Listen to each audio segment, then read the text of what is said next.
Punto Politika Balita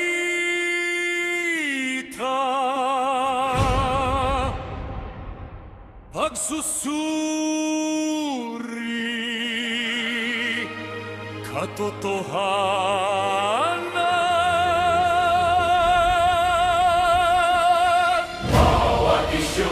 Malinaw nating tinitingnan. Punto Politika.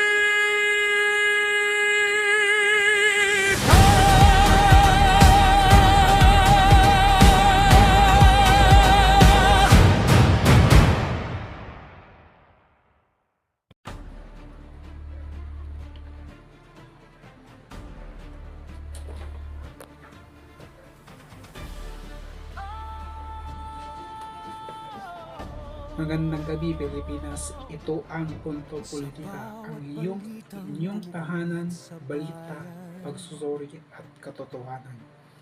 Mainit ang naging usapin sa impeachment proceedings matapos ipinaliwanag ng litigation lawyer na si Attorney Antonio Bucoy na sa Article 4 ng Articles of Impeachment, ang pangunahing issue ay hindi umano kung may aktual na kinumpatang assassin, kundi ang mismong aligasyon ng pagbabanta na nakapaloob sa impeachment complaint.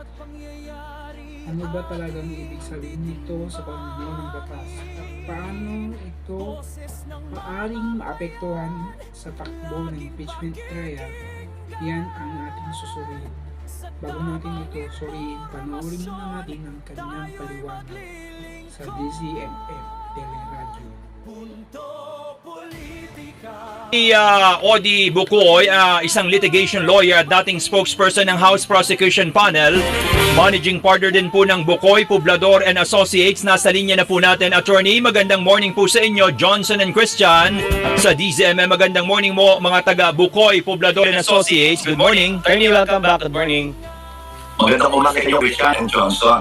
Salamat po sa inyong pahanyag. Opo, attorney, ano pong takeaway ninyo dun sa naging unang 3 araw ng pagdinig ng impeachment court sa impeachment complaint kay VP Sara? Sa akin hanggang siya, sa aking sariling opinion, dapat ko mag-alala na si Vice President Sara Duterte. Sapagkat ang nakakaumuso ngayon ay ang prosecution. Unang-una sa mga opening statements, malinaw at mahalaga yung opening statement ni lead prosecutor Congresswoman Jinky Estrada.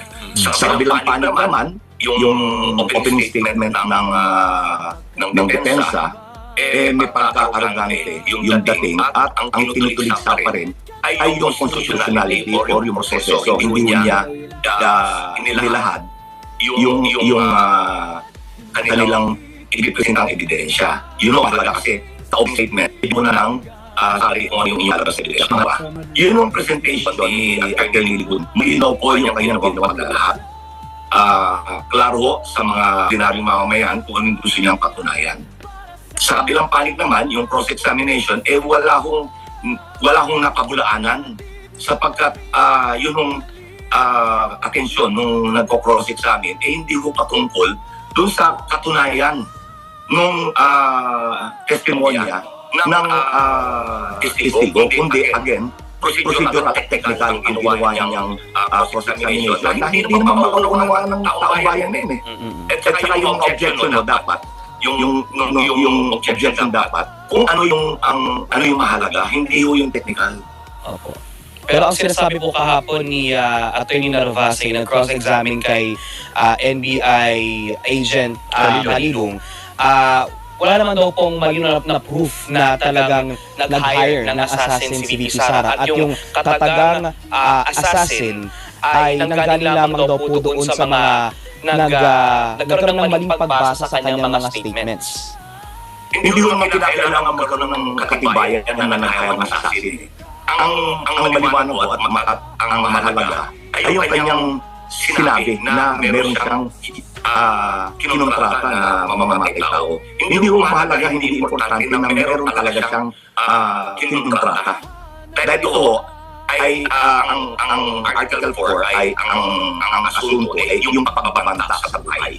So hindi mo mahalaga na talagang meron siyang kinontrata na mamamatay tao. Mas pumapasok siya doon sa yung intent mo na magkaroon ng mangyaring masama sa kapwa mo, hindi sa kung ikaw ay talagang nakapag-hire ng kriminal na tao para pumatay ng kapwa-tao.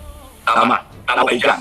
Ang mahalaga dyan, nagbanta ka dahil ito ang intention mo. Hindi mahalaga na talagang may kinontrata ka.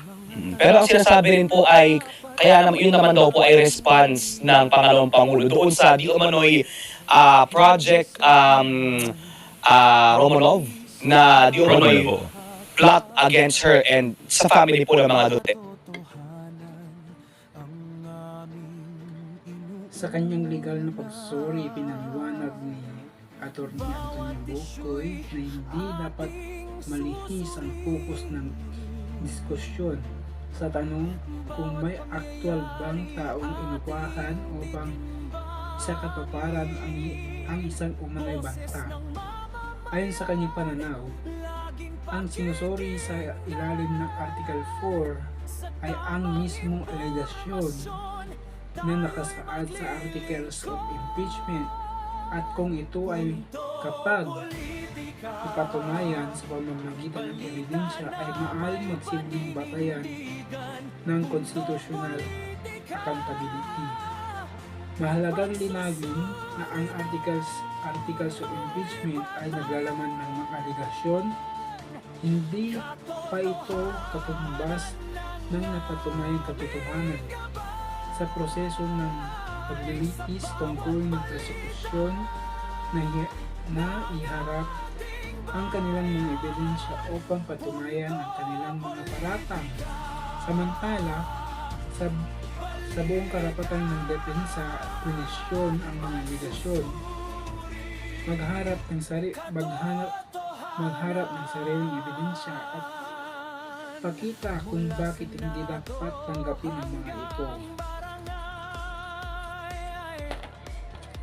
Isa sa mga madalas na nalilito ang publiko ay ang pagkakaiba ng impeachment at criminal case. Ang criminal case ay layunin at tukuyin kung may paglabag sa batas at kung bawat part dapat bang patawan ng kriminal na pananagutan ang isang tao. Mataas ang pamantayan ng ebidensya dahil maaaring mauwi ito sa pagkakakulong o iba pang parusa.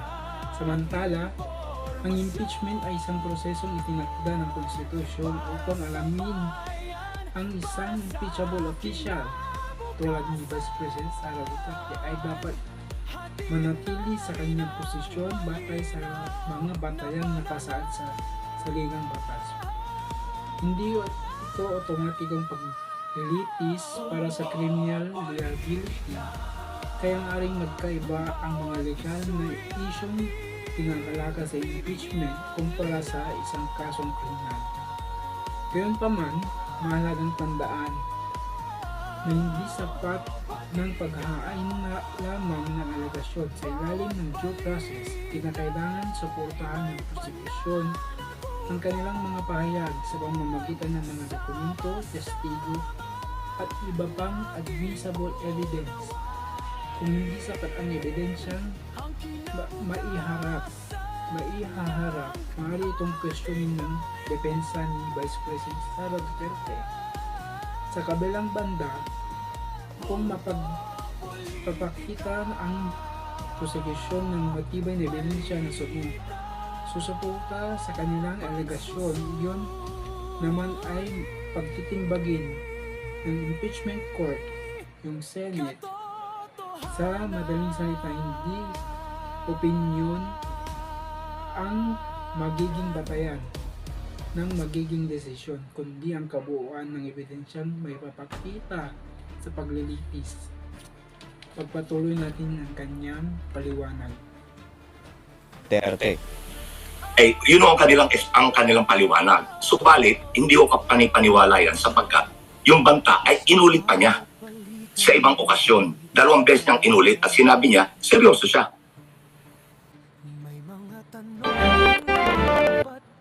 Sa ibang okasyon, 2 beses niyang inulit at sinabi niya, seryoso siya. Opo. Yung anggulo, Attorney Bukoy, na noong una ay ipinupursu ng defense team na ma-play sana ng buo yung more than 2 hours na video ng virtual press conference ng Vice Presidente na eventually hindi naman din natuloy. Sa tingin po ninyo, magiging mas advantage ba sa panig ng defense team kung buo talaga para mailatag nga daw ho yung konteksto ng kung bakit nabanggit ng Vice Presidente yung alleged na pagbabanta sa buhay ng Pangulo ng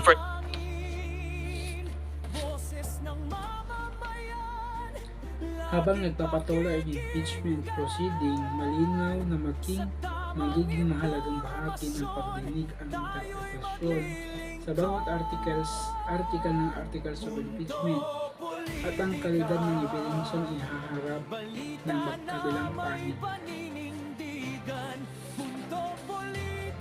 Sa ngayon, wala pang pinal na desisyon ng Impeachment Court, Senate Impeachment Court.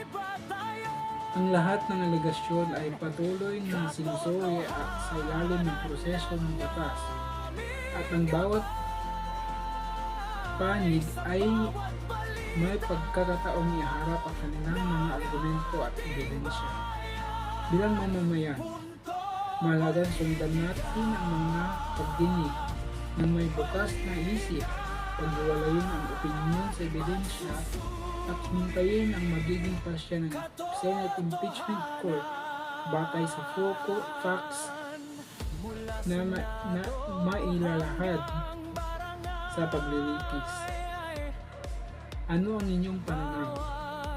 Sa inyong palagay, sapat ba ang legal na paliwanag tungkol sa Article 4 o kailangan pa ng mas malinaw na presentasyon ng ebidensya sa mga susunod na pagdinig?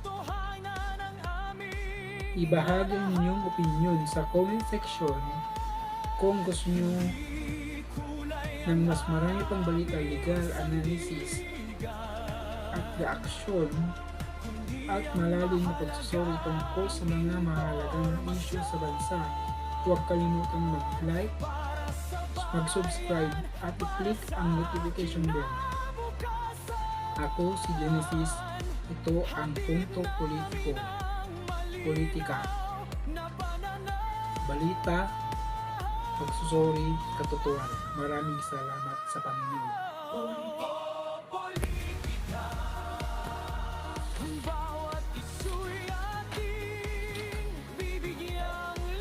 Ito yung Punto Politika.